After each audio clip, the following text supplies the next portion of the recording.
Sejumlah harga komoditas bumbu dapur dan sayur mayur di Lampung Barat mulai turun. Ini karena pasokan dari agen dan petani lokal mulai melimpah.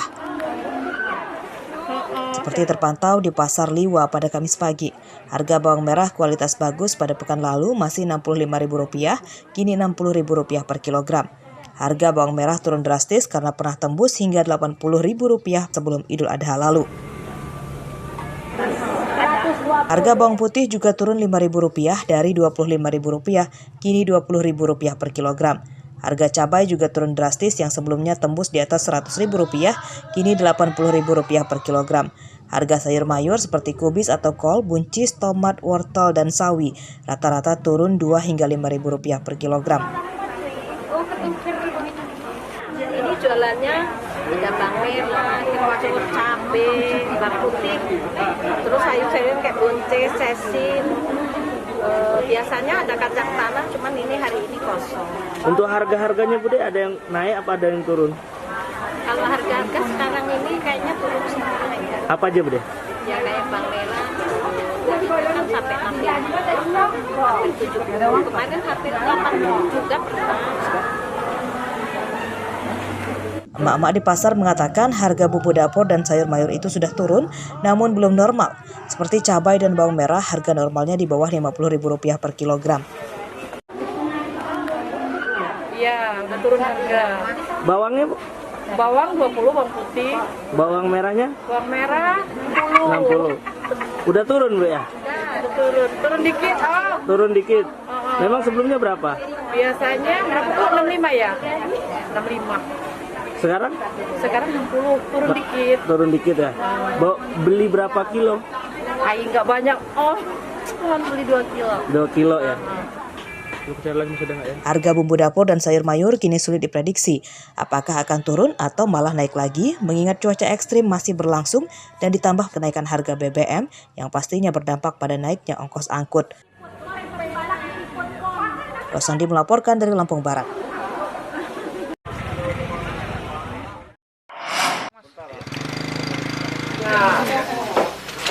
Tim gabungan dari Polres serta Dinas Perkebunan dan Peternakan Tanggamus menggencarkan vaksinasi penyakit mulut dan kuku atau PMK. Mereka keliling desa mendatangi kandang-kandang warga.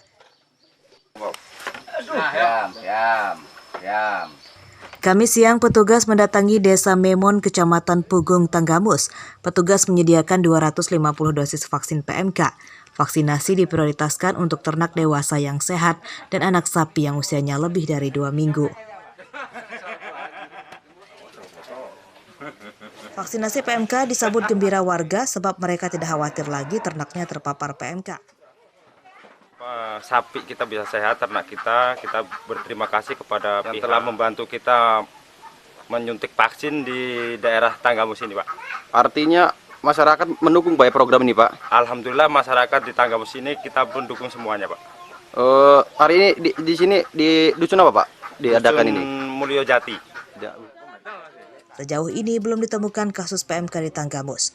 Petugas mengimbau warga yang ternaknya terdapat luka di mulut, kuku, dan nafsu makannya turun drastis agar segera melapor.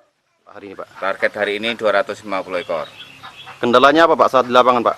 Kendala di lapangan yang kita hadapi selama ini jarak, lokasi, dan cuaca. Kadang-kadang hujan, kadang-kadang panas. Kriterianya apa, Pak, hewan yang divaksin ini, Pak? Kriteria kita wawancara dengan peternak, sehat enggak ternaknya, terus cukup umur, yang penting sehat ternaknya intinya. Dan yang bisa divaksin anaknya itu umur 2 minggu. Vaksinasi digencarkan setelah Pemprov Lampung mendapatkan pasokan vaksin PMK dari pemerintah pusat. Vaksinasi juga untuk mencegah meluasnya paparan PMK. Di Lampung terdapat 6 daerah yang ditemukan kasus PMK, yakni Masuji, Tulang Bawang Barat, Tulang Bawang, Lampung Timur, Lampung Tengah, dan Metro. Andri Kurniawan melaporkan dari Tanggamus.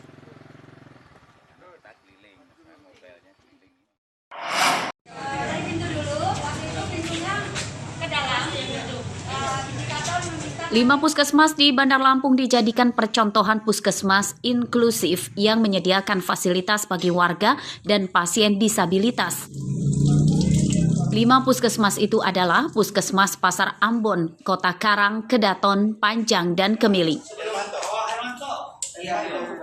5 puskesmas itu dilengkapi beberapa fasilitas yang jadi indikator keberhasilan, mulai dari sanitasi dan fasilitas untuk disabilitas.